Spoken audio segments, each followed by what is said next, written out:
we should start off with the unfortunate notable news of last night, which was Yeah. the sudden passing of John Huber, aka Brodie Lee from AEW, aka Luke Harper from WWE. It was kind of out of nowhere, really, wasn't it? And I was just up quite late last night, and I saw it. Actually, I was on Lita's Twitch stream, and someone in the comments, we were playing Jackbox of all things, so having a bit of a silly laugh and whatever, and then all of a sudden one of the commenters was just like, "Yeah, John Huber's passed away." I was kind of like, "What? Oh, Is this guy a troll?" Sort of thing. And then I go on to I think it was Twitter, and I see AEW's official message about it, and I was just like, bloody hell, Yeah, no way. It was very shocking because as well, like I woke up at 5 a.m. this morning because I couldn't get to sleep because I was just thirsty as all hell, and I was like, okay, if I can't sleep now, I may as well go on my phone, do a bit of Twitter browsing, and then I see Daniel Bryan tweeting about it, rest in peace Brodie Lee. So instantly then I go, oh my god, this is true. From a source like Daniel Bryan. It's very like he was young, he was 41, and he was like, would you say like he was in the prime of his wrestling career? He was just getting started, mate. Wasn't pretty he, much, really? yeah. Like there was exciting new things for him in AEW, and I mean, I don't watch AEW, so I guess Tom, you can be the kind of authority on how he was doing there. No, he was doing really well. He was crowned their second ever TNT champion after Cody Rhodes, and was having his own it was like faction called the Dark Order, which was kind of like if you mix the best bits of the corporation from back in the day and the Ministry of Darkness into one faction, that would be the Dark Order. And his character of Mr. Brodie Lee was phenomenal. It was the best part of that show for me. And to not have him around helping these young kids become better talents and also helping elevate both the TNT title and I'm being very honest, because of the history with Jon Moxley in the Indies, could have easily taken that AEW title before Omega got there last month. So it's all very, it's all very sad. Yeah. I think 34-year-old man who really, if I'm being honest, was probably the breakout star of the Wyatt family after Bray Wyatt for me. Absolutely. When you saw him, he was the full package. He was a tall, big man with incredible in-ring ability. That discus clothesline is still one of the stiffest I've ever seen in the business. Yeah. A great talker on the mic. Obviously was an Intercontinental champion and a tag team champion in WWE. And as soon as I announced that he was going to be in AEW, I thought, oh, Jericho's definitely put in a good word to get him there, because obviously that's where he needs to be, on the top of a promotion as it's one of its top stars, building stuff. And I think I'm not mad that his wrestling career has come to an end. I'm mad about the man's life, because from all accounts, he was one of the most loved wrestlers of his generation. No one said a bad word about him. From what I've seen, all the tweets about him, like from Big E, for example, saying, I think Big E said something along the lines of, "I just wish you guys could have known John as I did." And that was really heartbreaking. I believe he was 41, rather than 34. That's all right. But for my personal experience, just I mean, you're right about the clothesline that he had. I think for my mind, only in modern day, certainly, because obviously you have Stan Hansen, who's the master of the clothesline. In modern day, I think only Bradshaw / JBL had a better clothesline than him. I think in terms of how stiff it looked, But also, he kind of had the badass, hard-hitting nature of a Bradshaw mixed with the silent charisma of an Undertaker. And even when he did talk, he was one of the most charismatic guys on that show. You don't get to be a leader of a brand new faction of young talent. I just feel like at times they were...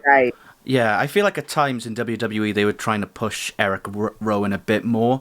And I think, but then at other times he came a bit more to fruition.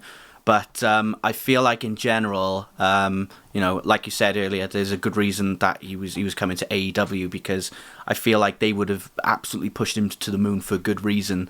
And I feel like, that stardom was being a bit lacking in WWE, and it needed to, he needed to go to AEW to get more to the forefront, because he was well deserving of that. I saw him, I think it was a tag team bout or something like that. Oh no, it was in Cardiff. It was one of the house shows in Cardiff, and I think he did have a match with Eric Rowan. It might have been like 2017 or 2018. And to be honest, it was one of the quieter matches of the night. But they still put on a good show. The two guys, and it was just like, always seeing those guys in the ring. It always seemed very like, it was always that gargantuan brawl which you wanted to see, because those guys both talented in their own right. Well, I mean, I've never saw him live wrestling or anything. I remember his brilliant performance at Mania 31, just after I think he was the Intercontinental Champion going into that match. I could be wrong. Mm-hmm. No, it was Wayne Barrett that year. Because the Intercontinental Champion in the run up to Mania 31 was changing hands so many times, wasn't it? And I do remember he won it against Dolph Ziggler in a bit of a barnstormer. But his performance in that match as well, where he threw Dean Ambrose, aka John Moxley, onto the ladder.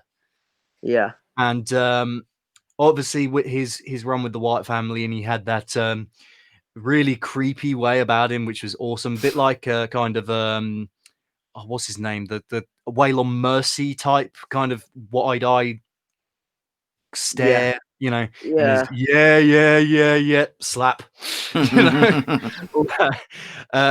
And he had a really strange career trajectory in WWE. He had the Wyatts, and then they split off, and he kind of became a heel, whilst Eric Rowan became a face, and then they got back together as the Bludgeon Brothers or whatever they were called. Yeah. And in one of the Rumbles, I think it was was it the same Rumble that Triple H won? I don't. It's the one that Roman Reigns came out at 30, and everyone was like, "Oh, what the hell? Not again!" No, sort of that because he came out at number 1, I think, on that one. No, this was when AJ Styles debuted in the same match. Yeah, well, because basically him, the Randy Orton Luke one, that was then. One of my unfortunate memories about his WWE career was him coming out and just absolute. You could hear a pin drop because at that point, WWE wasn't really booking him that wisely. Yeah.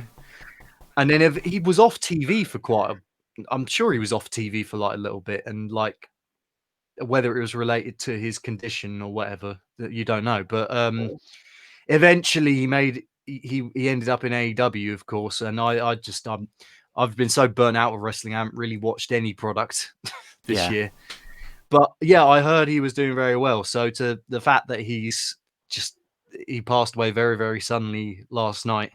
I think I haven't felt about a wrestling passing like in the moment as tragic as this one in about 10 years since Eddie. Yeah. Since Eddie for me. Well, Coyote points out in the comments, it's rare that an active wrestler passes away, but when it does happen, it hurts. It feels like Eddie Guerrero or Hana Kimura.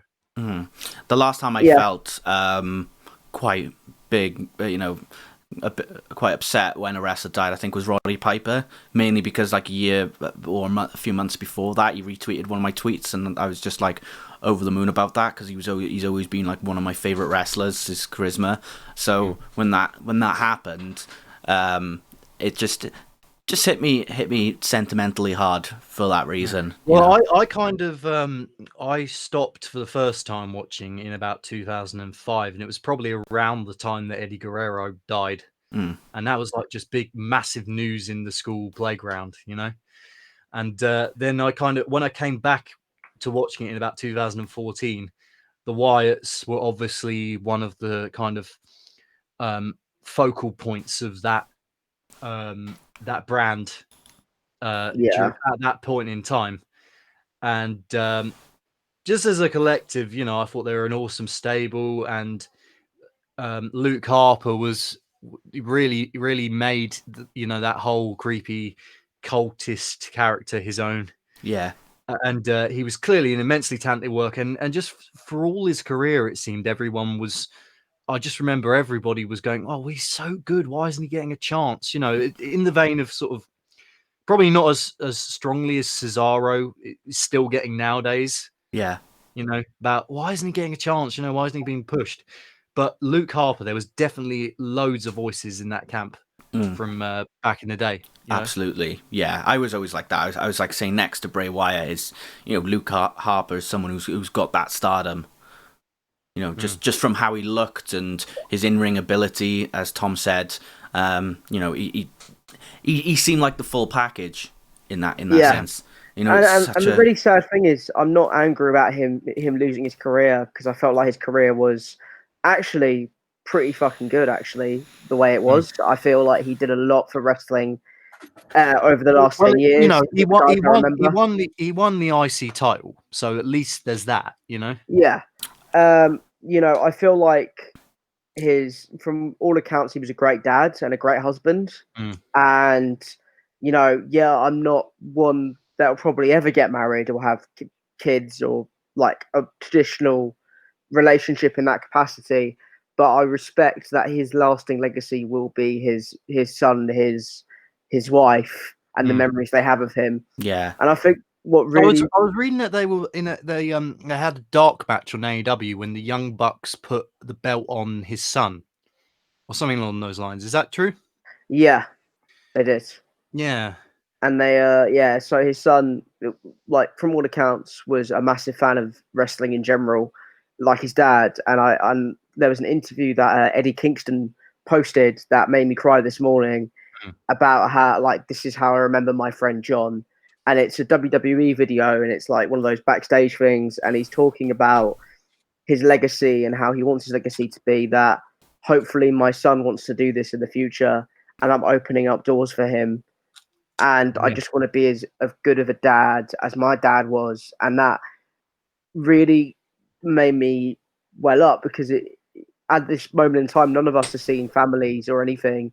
And time is so finite and precious that it's those things that truly matter. Not championship belts, not fame, money, or glory. It's the connections you forge with people and that was incredible. That little video. So I do recommend you watch that. I'll give that a watch. Yeah, for sure. Yeah. So very, very sad loss, and we wish his family all the best. And great man, taken far too soon.